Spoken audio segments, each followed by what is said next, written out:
Hi, and welcome to this special show. My name is Vineet Malhotra, and this is a joint program with Business World, and it is an endeavor to get the best voices from the world of business to you. Well, the economy is staring down the barrel. The unemployment rate is at an all-time high, and the world is marred under a pandemic, which has made the demand and supply chain a very grim reality today. And this reality is to be dealt with by the government, and the stimulus package was, in fact, a step in that particular direction. But is this step uh, in that direction leading us to a greener pasture, or is it making us slip into a further economic turmoil? Well, we will discuss this with our notable guests on the show today. Starting with, let me welcome Mr. B. Tyagarajan, MD Blue Star.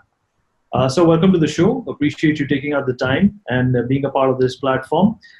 We also have Dr. GSK Velu, MD of Trivitron. Mr. Velu, appreciate you being here. Mr. Prashant Solomon, who's the MD of Chinters, a real estate company. Mr. Sunil Thakur, who's the MD of Kudria Capital, a healthcare fund. Mr. Kushlendra Sengar, founder of Invest 19. He's an investment entrepreneur. And Ms. Kanika Tekriwal, co-founder and CEO of Jet Set Go. She's an aviation entrepreneur. And last but by no means least, Anurag Batra, editor-in-chief of Business World. Gentlemen, and of course, Kanika there, welcome to the show. Mr. Tyagarajan, let me start by asking you, what has the stimulus package done for you? What kind of points, if I can say it, would you give this stimulus package? Has it been temporary on certain aspects of the economy? Has it been lopsided towards certain aspects? Has it favored a few people and disregarded or discarded, if is the word I can use, a few people? What's your assessment? What's your score, rather, for this stimulus package?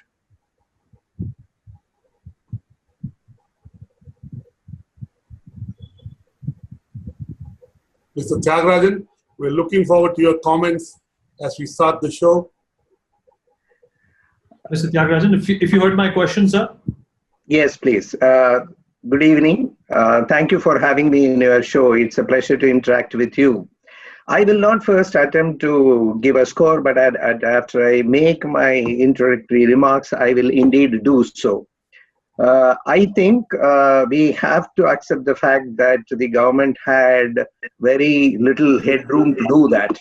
While, I am not also getting into the debate whether it is really 20 lakh crore or it is less than that, whether it, many budget, other proposals have got included in this. I'm not going to get into that. Given the current situation, I am of the view what we can make the best out of it. So if I were to talk about Blue Star, the very first thing that I am looking at is, there is a liquidity that was pumped in the market through RBI. It is restated in the scheme, and we ourselves were a beneficiary. That funds got converted into a NCD issue, which we closed yesterday for rupees 350 crores. And we are doing it for the first time, and it happened smoothly, number one. Number two is, I am very clearly seeing the rural India getting some kind of support at this time, and MSMEs getting some kind of support. It may not be adequate, but the question is that at least we won't see a huge bloodbath at all. Now, we have to look at, if this wouldn't have been there, the situation would have been much worse. Whether it is going to help us to look at growing our business, it is in the area of food processing, because we are into refrigeration. So I am seeing certain activities happening there with regard to agriculture, horticulture, food processing. There are some green shoots out there. In the healthcare, we participate in terms of vaccines or makeshift hospitals, so on and so forth. I am seeing certain opportunity there. But the big worry is that the migrant laborers who have gone back, in my view, they are not going to come back. And it is going to cost us a lot to execute quite a few jobs in the cities. And at the same time, leaving those migrant laborers out there in the villages without productively employed or participating in the economy, we will pay a huge price. As corporates or as through industry bodies like CII, we should be looking at how to engage them in the mainstream economy. So the overall, I would say the score is somewhere around 5 out of 10. Thank you, Mr. Tyagarajan. We'll come back to you on why it can be and how it can be 10 on 10. What else the government can do if this was installment 1 or phase 1. So we'll come back to you to get more inputs. Right. Dr. Velu? GSK Velu, you come from the healthcare sector. There's been a debate about lives and livelihood. And, you know, saving lives is equally important, and creating livelihood and keeping them alive is important. In the last 2 months, the healthcare sector, according to a FICCI report, has lost around 15,000 crores. The health of the healthcare sector is itself fragile. So how do you rate this economic stimulus and the subsequent announcement yesterday, you know, the SME package, today the package for reviving manufacturing and electronics? So tell us your opening comments. Yeah, if you look at, thanks for having me on your show. It's good to have the first show with Anurag. So I know you for so long, but good to interact with you and also with NewsX. Thanks for having me. So purely, never been in my probably 33 years of career where we have seen attention in healthcare. Till now, I could say many a times it was health careless. I think Corona, particularly the crisis, has brought the healthcare back into focus. And no economy can be called, a developed economy unless we have, right of health for everybody. So if you look at healthcare as 4 pillars, which is basically the education, healthcare services, pharma, and medical devices as 4 pillars. I think, medical education has its own challenges, but it has progressed to some extent. Healthcare services, even today, even though government is a big healthcare provider, I think still 70% of the healthcare is provided by private healthcare providers, particularly when it comes to higher end of healthcare. So that is where, as Mr. Anurag was telling just now, I think people are quite not happy in the private healthcare sector, though they are all fighting the Corona crisis as much the government sector is doing. The private healthcare sector did not find any kind of mention in any of the schemes. Though one good thing is nowadays even the service sector has been included into MSME, which is the only solace which we can take it from healthcare services segment. So healthcare service segment, whether be it single specialty, diagnostics, the super specialty hospitals, all of them are operating with 20 to 30% of their capacity or in their total revenue stream, what they used to get. So, and apart from that, you also get into a lot of trouble because of the government's interference in private healthcare, which in my opinion, it is absolutely necessary, because we cannot look at government and private as 2 different segments today. It is public and private. If there is one time in which the public and private has to come together to find this pandemic, it's exactly today. Is the time where all of us have to work together. The private and public has to come together and work.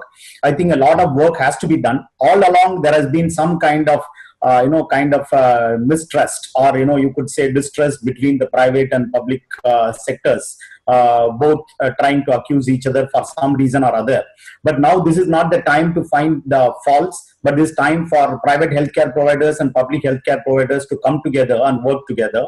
But we would have expected in this economic package something more for the private healthcare and what providers. Would that be, Dr. GSK Velu? What would that be? For example, the healthcare industry through FICCI and others, we have been asking about. One is, I think there is some kind of a GST, provisioning, because basically what's happening is the healthcare hospitals are not getting any GST credit. So they were looking at what can we do in terms of the GST credits foregone by the private healthcare providers. Second, still there is no clear clarity on the insurance for private healthcare providers. Though they are all healthcare warriors, though there has been some talk about they are being covered, but still not, it's been given to the state governments to do, and we don't have clarity on whether they have been covered in the insurance scheme, what is being done. And again, some kind of a support for the private healthcare workers, because they are also taking a lot of risk. In providing healthcare during COVID crisis. So they were expecting some kind of funding, or or like what was others should have been given, because it's not about only MSME. There are also large corporate hospitals which actually comes out of the MSME provision, but they are actually providing a large part of the COVID crisis care today. So that's the expectation from the private healthcare providers. From the pharma and medical devices, I know pharma, is been really the torchbearer of the healthcare industry. They are not only taking care of the local needs, but are also exporting. So they are actually stepping up. And also working on the vaccines and other things. And one thing for very sure is if there is going to be a vaccine, it may come from anywhere, but ultimately it has to be manufactured in India. If India is not manufacturing vaccines, I think the 7 billion people in the world is not going to get vaccination done. Sure. And the last one, which is not, in my opinion, that's very close to my heart, is the medical devices, which has been a totally ignored field for the past 2-3 decades. And we are still 85% import dependent in medical devices. And it's heartening to know at least medical devices is getting some attention. There's a lot of good yesterday's announcement of 50,000 crores to boost the electronic manufacturing sector, which may include medical devices possibly. Yeah, but there is also medical devices specific they have come in, but it's a lot between the intent and implementation. The intent is really phenomenal. It's coming from the vision of the Prime Minister. I say to everyone who says that in the past implementation could have been better, but let me tell you, every entrepreneur, industrialist who's been on the show has been talking about front-loading the reforms, front-loading execution. Let me tell you, the government in the last 2 weeks has made sure that the tax refunds have started to come in. So the government is executing and is serious about executing. So, I want to give you that confidence. At this point, I think from medical devices sector, we are seeing a lot of positivity. And I think it's very close to right from Prime Minister's office is deeply involved in ensuring we come out of the import dependency. And the classic example is, the PPE and hand sanitizers. Today, there are I hear around 2,000 or 2,200 hand sanitizer production units and over 700 PPE units already just in the matter of 2 months.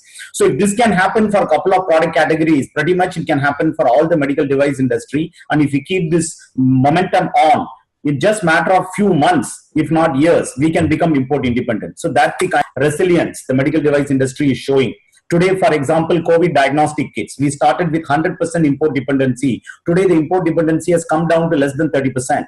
And next 1 month, probably 2 months, in India will become import independent in COVID diagnostic kit industry. So if this can be done, I'm sure it can be done for CT scanners, MRIs, cath labs, and all these kind of high-end devices too. If the government, the private sector, and also healthcare providers, then nothing more apt than what Prime Minister himself said: buy local and be vocal. So I think that's the best word, not only buying local, but also being proud of buying something Indian. And I think that's in fact, out of all the sectors in healthcare, the biggest beneficiary has been the medical device industry, even though not in terms of aid or economic benefit, but in terms of at least acceptance and and also doing something to ensure that the import independence is met. We'll come back to you. Let us bring another sector which is very big employer and has a cascading impact on every part of the economy. Prashant Solomon from Chintel. You are a large real estate developer. How the real estate does is a reflection of economy, and how does the real estate do also impacts the economy, because the construction activity gives jobs, it creates demand for steel, cement, transportation. So Prashant, what is your initial remarks on the economic stimulus and what more can be done? Sure. Firstly, Anurag, thank you so much for having me on the show, and thank you to NewsX also. And it's good to see you again, Anurag, after a long time. As you mentioned, the real estate, is one of the largest employers in the country after agriculture, and there are 250 plus other industries which are ancillary industries, whose virtual existence depends on real estate, right? So in the initial days when we used to talk of roti, kapda and makan, the three basic things, so makan is one of them. And unfortunately, to tell you very briefly, it's a very long story, as you know, but I don't think that this industry so far has got the sort of recognition that it still has not been officially declared as an industry, although of course RERA was one step in that direction of being regulated. So, I feel that we faced a very hard time in the last few years, starting from demonetization, RERA, GST, then your NBFC crisis, then especially for NCR, you had this pollution crisis also, that NGT crisis, our sites have been shut down for many months. And, all this thing has a cascading effect. As it is, like home buyers have been, it's a bad situation, but home buyers, and I completely, I empathize with them that they have given us their hard-earned money, and we have not been able to give them the house on time. And that is something that is, it's something that nobody is happy about, but unfortunately situation is like that. Then, we've been asking for things like single window clearance for so long, because as you know, Anurag, like say, for example, in Haryana, for us to get even one group housing license, we have to go to God knows how many government departments, And RERA, when it first came out, I feel that it was a very good step, but we missed a very good opportunity. RERA was a great opportunity to be a single window clearance that we've been talking about. Unfortunately, what has happened is that the way it has been implemented, it is not a single window clearance. In fact, it's just an add-on. I mean, that's right. We still have to go through all the previous steps. Now, this is one more step. The real estate sector was reeling before this. Correct. Even before COVID, the real estate sector had its own. Absolutely. Blossoming. Absolutely. Now, exactly. Now, I'll quickly come to what, like this current stimulus, what has it done for the industry? See, frankly speaking, Anurag, I'm talking about, first I'm talking about the stimulus that has come during the COVID time. Okay. Because so let me just go back a little bit. In November of 2019, as you remember, they came out with the Swami Fund, right? 25,000 crore fund for stalled projects, right? So now that was a good step. Of course, there's some issues in that also, which I'll come to in a minute. But first, talking about the stimulus just during the COVID time. So during the COVID time, if you see, the only thing really for real estate that they've done is postponement. Okay, so for example, our projects, they've given us a 6-month window. So if we were supposed to deliver a project on, date X, now it's X plus 6 months, right? So, okay, that's good. I mean, it's helpful considering that, there's a delay, but it's not really addressing the main issues that we are facing. Issues of liquidity. So demand. How do you create demand, which is exactly so sentiment got down. But yeah. Prashant, I would like to say to you that hopefully millennials after COVID would want to have their own home. They spend more time at home. Offices, though a lot of them will work from home, but if you have a commercial office space, correct, social distancing and right. The office space you require is the same, even for 50% of the people. So there are silver linings, and we'll come back to you. Sunil Thakur, health, that's the sector that's on everyone's mind. You fund healthcare startups, you fund healthcare enterprises. Are you happy with the economic stimulus? And if yes, why? What else can be done? Thanks, Anurag, first of all, for having me on the show, and thanks to NewsX as well. Always great to be on the same platform as you, Anurag. So, our take as far as the economic stimulus package is concerned, that it's headed in the right direction. The intent, as Dr. Velu mentioned, is very positive. But, we are left wanting of, some of the important nuances. And that is clarity, implementation, and timing. It's very, very important. So while there is that headline number of 20 lakh crore, which is very exciting, it's about 10% of our GDP. But today, talk to people on the ground, there is lack of clarity of how it will get implemented, how soon will they start receiving the benefits, except for certain segments, like the tax returns and stuff that you mentioned. So that's very, very important because, we are on a clockwork right now. And unless we bring this in stimulus quickly to, people who are in need, we might just lose the plot. So that's very, very important. Now, as far as, But Sunil, let me interject. Don't you think that the idea of a stimulus is to, cope up with the urgency, of a situation? And in this case, it was the pandemic. Do you think it has met the urgency with which most countries gave away the stimulus? So it, from an announcement perspective, it certainly has met an urgency, but from an implementation perspective, I guess people are still trying to figure out of how it is going to be done. And it's not beneficiaries, it's also the institutions that are going to channelize, including banks. So a lot of entrepreneurs on the show have been saying that the banks have not yet started lending as the government has said, but possibly it'll happen this week. And the Monday and Tuesday of this week, the government has gone out, given granularity on the SME package. Yesterday, boost to electronics manufacturing. So they're continuously in the play, trying to execute. Yeah, so all of us are waiting for the clarity. And again, the intent is very, very positive. And I think we should focus on the intent. But at some time, at some stage, we will expect implementation and clarity. Now, if I talk about the healthcare, in terms of the quantum, I thought, the government could have done a bit more. If I just look at quantum, we're talking about, 12, 13,000 crores at maximum, for the healthcare sector. If I leave out the insurance package that they spoke about for healthcare warriors, which is, 50 lakhs for each of those healthcare workers who may suffer COVID. If I leave that out, the big package in terms of the announcement was for the pharma and for medical devices. Pharma, for the API sector, there is an announcement of about 6,500 crores. And for medical devices, it's around 3,500 crores. So even if I sum up all of it, it's 15,000 crores, which is barely 0.6% of the total stimulus package. If you look at other economies, look at US, where in that stimulus package of about 2 trillion, healthcare got $250 billion, which is about 10%. And today, if healthcare is a center and front of policy making, I thought the government, this is one chance. And I'm not writing off anything. This is one chance where yes, you're right. The government, this is the first installment. Hopefully, you'll see a bigger push for healthcare. Yeah, we just hope so. Forward. Yeah, and I'm positive that the government will certainly think about it. So there are, the intent, as I mentioned, is positive, and action will surely be positive. But we are still waiting for some of the big packages that should come about. And one of the segments that I feel within healthcare that has been left out is your healthcare delivery. The services side is actually left out. If you see, hospitals that are basically bearing the brunt of whatever is happening on the ground, there is no stimulus package. And in the US, the biggest component of the healthcare package is for those healthcare, for the hospitals, for diagnostic companies. Thank you, Sunil.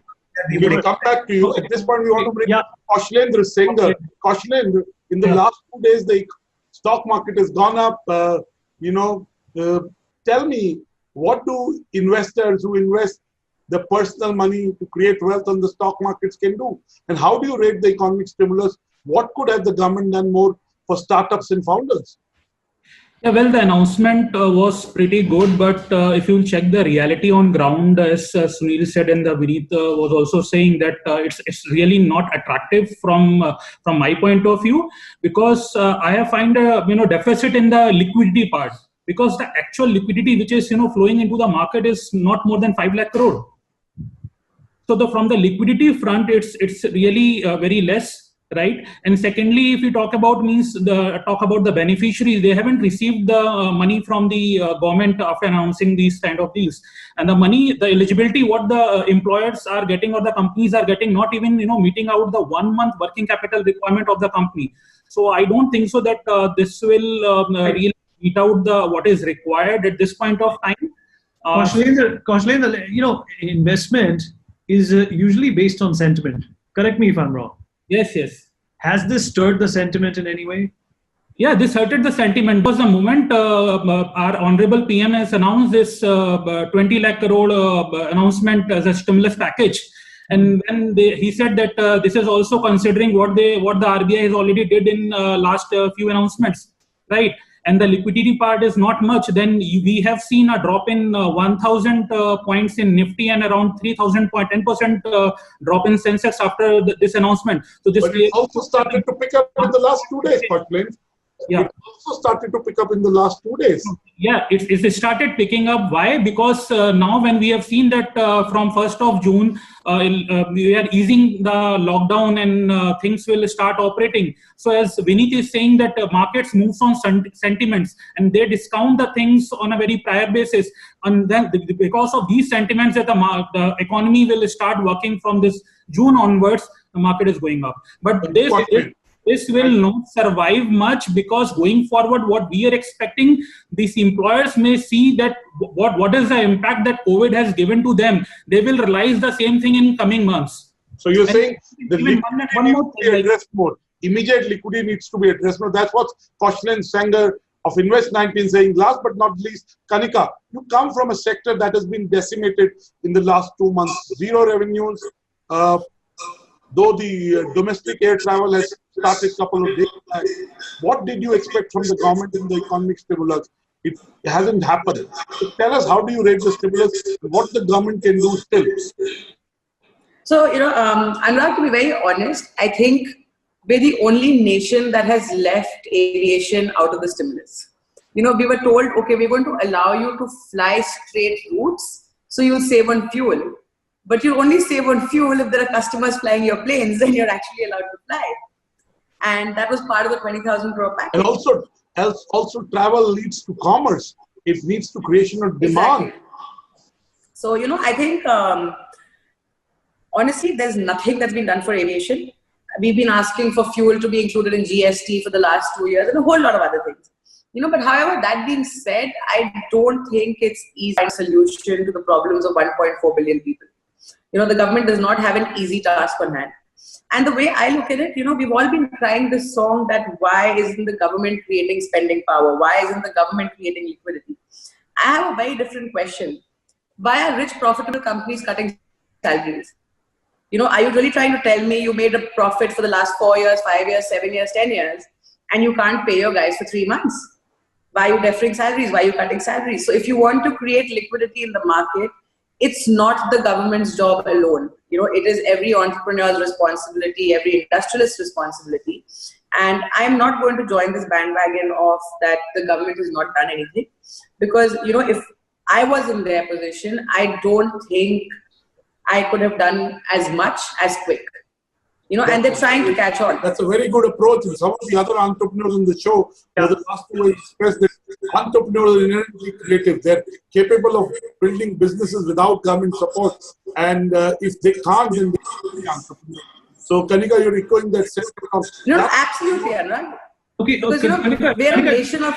Kanika, do you think that the woes of the aviation industry, the problems of the aviation industry would have persisted even if there was no COVID, even if there was no pandemic, because there was a problem in our country related to aviation since so, if I can add my 2 bits worth at the risk of being ousted from this industry completely, we were selling tickets for peanuts and trying to kill each other. The same nautical mile per nautical mile cost in America and Europe is almost half of what it costs us in India. But we sell it at half of what it's sold in Europe. 1 hour costs you about 80, 90 quid easily. And in India, you're selling tickets for 2,000 bucks between Delhi and Bhopal. So, it's the airlines who've killed each other. And then now go and tell the government that, it's your fault, you're the problem. Tell me one thing, even if you had kept air travel operational during COVID, half your engineers would be affected, 3/4 of your crew would be affected, your passengers would be affected. Right. And no one would be flying your planes. You would be flying planes of 2 That we do something that endangers. What we're going to do at this point in time, guys, what we're going to do, we have to slip into a break now. We've spoken of the problems, we've spoken of the challenges, we've spoken elaborately about the impediment, but what's the solution to it? For the first person, we started the show with you, and you gave the stimulus package a 5 out of 10. Obviously, there are a lot of disgruntled elements in the country as a result of the stimulus package, but you can't please everybody at the same time. There will be a few people who will be left out. There will be a few people who will not get through, in some way or the other. But what could the government do differently now? Obviously, if we consider the stimulus package, as a one step in the direction to revive the economy, what more can you expect or suggest to the government, rather, let's put it this way, so that, there is no further damage in terms of the survival and the revival part of the economy? Thank you, Vineet. I agree with Kanika. The corporates should do their bit irrespective of what the government is doing. But if I were to answer this question, what could be done, what could have been done, I think they should focus on demand generation. For that, what is supposed to happen? The first job is lifting the lockdown in a safe, sustainable manner, which they have commenced doing. The second part of it is, I think, like most other governments, for demand generation, some money should be put in the hands of the people. There are certain sectors which are already benefiting. For the rest of the sectors to benefit, I think the best way, there are 2 points. Number one, you should go ahead and accelerate infrastructure projects. It is enough funds are provided out there. It was also there in the union budget itself, and how speedy execution can be done so that we get the infrastructure at the same time we employ so many people and the economic wheel is moving. Second part is government dues to the private companies are huge, and they have to go ahead and settle that money. That itself will kick off the economy. These are the 2 things I would have expected the government to do. The third one is there are still issues with regard to the GST. Actually, we talked about the medical devices industry. In quite a few other sectors, the GST reforms, this is the right time. Go ahead and do once and for all the GST reforms. Combined with this, there is a liquidity coming from government dues to the companies itself. Number 2 is infrastructure will generate jobs. 3 is undertake GST reforms. These are the 3 suggestions I have. But having said this, as corporates, we all will figure out our own way to somehow revive the economy. Okay. All right. Dr. Kanika, Velu, in the scheme of things, first time around, what could be done for your sector specifically now?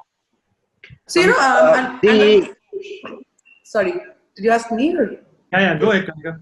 Yeah. So, I think personally, it's very simple, reduce the cost of fuel. Fuel is falling globally. Don't put it under the GST ambit, number 1. Number 2, you've got the Airport Authority of India, which is a very profitable organization.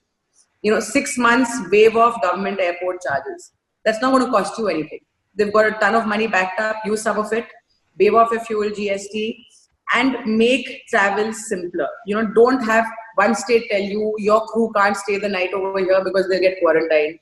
Don't let one state say that you can come here for 8 hours. One state says 9 hours. And for example, tomorrow there's a cyclone coming in Bombay. We're all busy moving our planes out while I'm chatting with you all here. My team's busy moving all the planes out of Bombay airport. So factor in these situations and get the private airport operators to be conducive to, doing all of this. Number 3, don't put caps on tickets.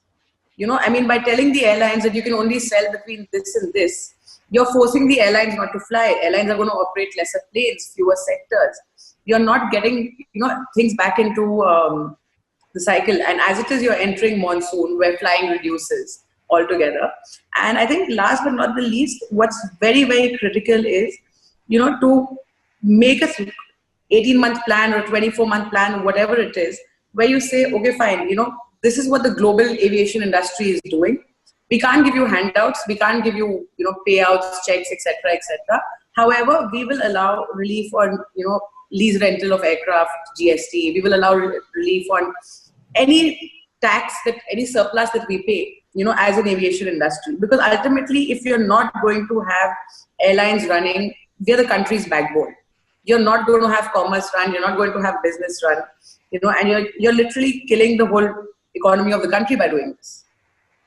Okay, Kanika, for those specific benefits, Kaushalen, you in your opening comment said that these measures do not aid liquidity or the sentiment. What can to bring back the sentiment, bring back the demand, and help startups? So ultimately, we have to understand what is the exact problem and what is the core problem. So if you want to revive either any industry in India, we need money, we need liquidity. So to get the liquidity either from the domestic investors or from the foreign investors, we have to do some changes in our taxation systems, like long-term capital gain tax. We have to reduce it. We have to reduce the dividend distribution tax. We have to do amendments in the FPI investments, right? Because currently, if we have seen that the valuations of the companies are very much attractive, the stocks are trading at a very mouth-watering prices, right? If it's this point of time, if we'll do some easiness in the taxation system, we may see good investments coming in, and this will definitely help us all the industries across. Okay, Dr. Velu, the Prime Minister very elaborately, very eloquently has been stressing upon Atmanirbharta for the last fortnight or so. Where do you stand on that? Because obviously India is where it is after decades of globalization and openness, and Atmanirbharta obviously does not mean that we insulate ourselves, that we stop trading with the outside world. But but it's very difficult to oust China. In the next 6 to 8 months, you will need a long drawn plan for that. Yeah, I think I don't think we are talking about ousting China, but we need to be talking about taking some opportunities because of the sentiments across the world. So the sentiments across the world is against China. Whether rightly or wrongly, we can debate about it. But then India can be the manufacturing destination which others prefer. But end of the day, any economy to become a developed economy, manufacturing is the key. We have been a service economy, but this is the time where we can actually push up manufacturing and becoming a manufacturing economy. Unless we become manufacturing economy, I don't think we are going to create that many jobs what we are looking for. So that's what China did. China became successful only by, in fact, I lived in China in 92, 93. I saw what all they did. And one country, what they said, what they will do in certain time, they always did before that. What they said they did by 2005, they did it by 2000.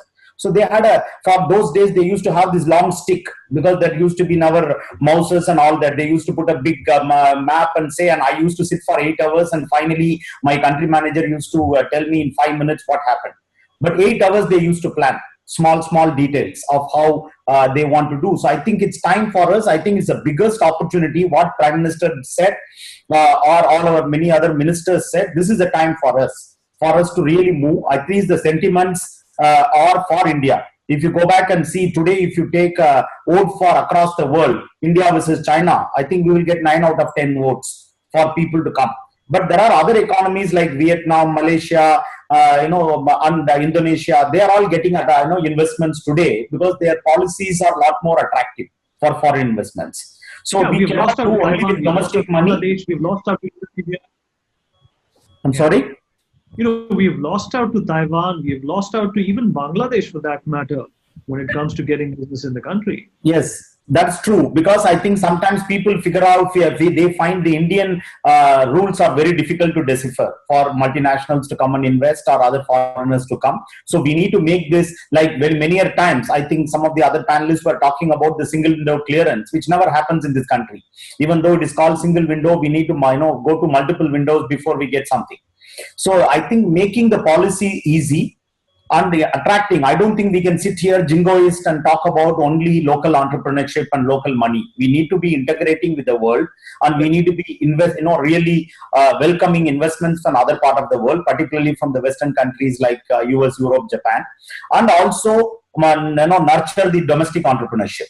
A combination of these two, I'm sure, will make us take some part of the Chinese negativity going on across the world, particularly in our own industry. If you take medical devices and pharma, I think we could do a lot by taking certain portion of investments coming from those places from China to here. But the independent of whatever lot of noise has been made, I don't think we got a lot of success yet. But I think it's also the job of state governments. As much only the central government can give an intent and a direction and guidelines. The state governments have to become a lot more active to really attract investments from across the world to make India as a manufacturing economy. Thank you. Prashant, you were making your comments and you wanted to give specific inputs on what can be done to revive the real estate sector. Yeah, sure. So, like right now on the 24th of May, CREDAI wrote a letter to the Prime Minister, Mr. Narendra Modi, and we have stated some very clear things that we require for this immediate crisis, which I'll discuss point by point. One is the most important thing is the one-time restructuring of debt, which has been a major issue for us in the industry. This was done previously, if you remember, in 2008. This was done during that, the financial crisis, 2008. So this can be done again, but it has not been done. We made a request to the Prime Minister. Then increase of institutional funding. So we've asked for increase by 20% in the credit for project advances. Then also relaxation of penal interest, because given the current scenario, right now we've allowed, moratorium is there for a few months, but we want more relief in terms of penal interest because the industry is already going through a major crisis. Then policy to trigger demand. That's very important. And that can happen by giving more tax benefits to buyers. For example, increasing of the limit of the exemption in the principal amount for home loan as well as the interest amount of home loan. Secondly, we have also asked for reintroduction of the subvention scheme, because it's very important. Even if people cannot pay right now because of the problem, at least let them buy the house. They can, they can keep paying later on, but some sort of incentive has to be given to them. And then you have like for example, we asked for the capital gains tax to be reduced to 1 year for property. So if you have property for more than 1 year, you don't pay any capital gains on that. Secondly, another issue that the industry is facing is cartelization by other industries, like, for example, cement and steel. The prices in this time have really shot up when as it is, the country is going through a big problem. Real estate is going through a big problem. And to top it off, now the steel and, cement prices have also gone up. So we've asked the government to control that. Secondly, GST reform is extremely important in our industry. For example, the input tax credit, we have right now, it's 1% for affordable housing, but we feel that the definition of affordable housing is extremely narrow. It is right now only up to 45 lakhs for a property, which in a place like Delhi, Mumbai, or any major city, it's almost impossible to buy a house for 45 lakhs. So we have asked for an increase up to 75 lakhs. So if a apartment or a house costs up to 75 lakhs, the GST on that should be only 1%. And if that is not allowed, then reintroduce the input tax credit. Because as you know, those specific suggestions. Yeah, they remove the input tax credit, right? So for a completed property, there's no GST, right? If a property is under construction, now the GST is there, but we can't claim input tax credit what we used to be able to in the past, right? So we've said that you can increase the GST, but give us input tax credit. Understood. In fact, one of the last point, Anurag, is that the 25,000 crore fund, that Swami fund, right? It is very last year, but that is a very difficult. It's not been very successful so far in terms of actually dispensing funds, because the returns that they're expecting are extremely high. They're expecting between around 12 to 15% return. Now, considering that the repo rate has been reduced now to 4%, we feel that since the interest rates are coming down, the returns expected by this fund should also be in line with that and more realistic. In fact, one of the real estate developer on the show suggested the government for 1 year should do away with the stamp duty on. Anurag, that was my next. Yes. So quickly, one was the stamp duty thing, and last point what I'd like to make, though this was not part of the letter to PM, but this is just another suggestion from my side, is that we've got a new thing called REITs, right? Now REITs as of now in India is limited, very limited. Right now REITs are only allowed for commercial projects, as you know. Whereas you look at the West, look at Singapore, look at the US and all, there in residential also it's allowed. So my suggestion is that REITs should be expanded to become another alternate mechanism to fund residential projects. Fantastic suggestion. Even if some of those come through the sector. Sunil, healthcare back. Sunil Thakur, back to healthcare. What can government do to make sure healthcare becomes priority? And if this is a grey rhino event and not a black swan event, grey rhinos appear more frequently than black swans. What are the things that the government can do to beef up the healthcare sector? Sunil Thakur? Yeah, so Anurag, I think the big one is that we should have some respectable allocation out of the stimulus. And what is that respectable allocation? We spend less than 2% of our GDP on healthcare, whereas most countries in the world spend between 5 to 6%, and some countries up till 10% of the GDP. Absolutely. So, even if we inch up towards, say, 2%, if not 2.5%, that's a good number. And even from the, stimulus package where we have an allocation of less than 1%, I would expect that, if it can go beyond 2.5%, 3%, that will be a respectable number. The second thing is that, there should be focus on healthcare delivery, because they are they are out in the field fighting this pandemic, and we haven't seen any substantial or tangible package benefits or protection for them. For protection for them. It could be in the form of interest-free loan for 5 years, and it could be in the form of zero-rated GST, as Dr. Velu mentioned. Because remember, ultimately, all that we are manufacturing on the product side gets consumed in a hospital environment. So if we don't save that particular segment, then God knows where we are heading to. And I'm sure the government would be looking at this. But that's one segment that we should certainly focus to support on. So the third is that encourage digitization of healthcare.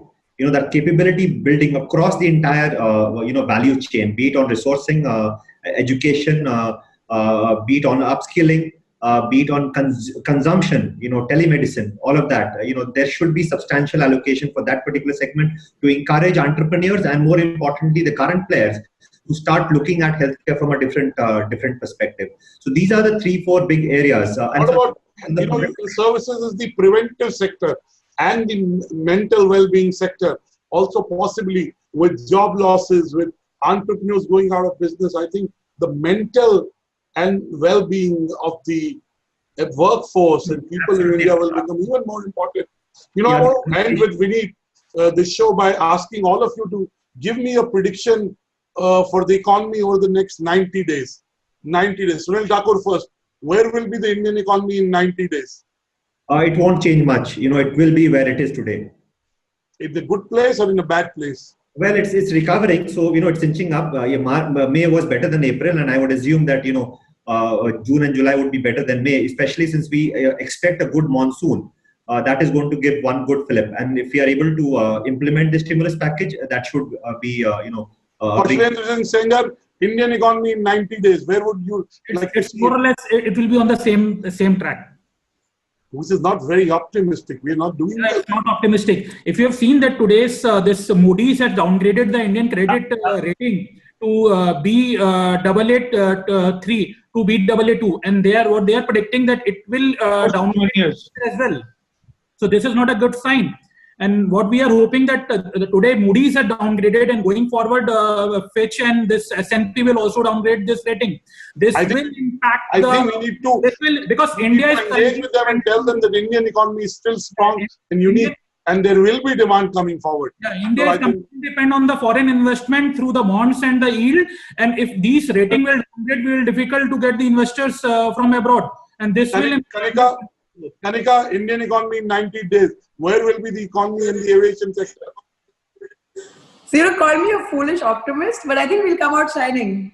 And for all these ratings, I think ET just wrote that also. I think we, as India, take ratings way too seriously. So let's not get affected by all of that. I personally think you're going to see a lot of change in the next 2 months, and you'll see India stronger, smarter, better. Fantastic. Prashant Solomon, India economy in 90 days. So Anurag, I'm also an optimist like Kanika, and I feel that yes, we are going through hard times, but this is something that happens on average once every century. We have survived in the past. We will survive this time also. You see, this too, as they say, this too shall pass. Now, what I feel is that this has been a roadblock, but it's not only confined to India. You must remember that the world is going. All right, Mr. Tyagarajan, Indian economy in the next 90 days. It will be fantastic. Yeah, it will be growing, and you will see significant progress, is my view. Okay. And I am Dr. Anurag knows this, that I just take note of these ratings, stock market, what politicians say, etc. But within all these things, there will be opportunities. Indian entrepreneurship spirit is very high. They will make it happen. Okay, Dr. Velu, Indian economy in the next 90 days, and then we wrap up with that. And I'm also a born optimist, but the only thing we don't know how will the corona behave. So we still are going on with this. Peaking has not happened. So it's really today, if you take in Chennai, for example, where I come from, we don't have a single hospital bed. Even in our own hospital group, Kaveri, around 150 bedded, 110 people are with mostly with corona positive. So I think the cases are going up in every place, Delhi, Bombay, all the so that we need to see when we are going to really see the peak. So the peak is going to be for next 90 days. Then I'm sure if you ask me 6 months or 9 months, probably I'll be optimistic. Next 3 months, I don't know. We haven't controlled the crisis yet. Right, just now we are peaking. So the healthcare needs a lot of focus. I somehow have a feeling sometimes we are really opened up sooner than what we should do, particularly in big states, and we have to wait and watch. Either we all go back and say they are all made of iron, or we are actually going to be much better off in herd immunity, something we have to hope for, the God's own country. Then probably, yes, in 90 days we'll be in great shape. But if you have not peaked yet, and the peak is going to happen in the next 2-3 months, then the economy is going to be in difficult shape in the next 2-3 months. The predominant feeling is that we are swimming against the tide, but everybody's optimistic that India is going to come out of this mess, and rightly so. Thank you, everyone, for being a part of this wonderful show. What a great debate we have had. Thank you, gentlemen, and it was great chatting. Thank you. Thank you. For more such videos, subscribe to the NewsX YouTube channel, hit the bell icon.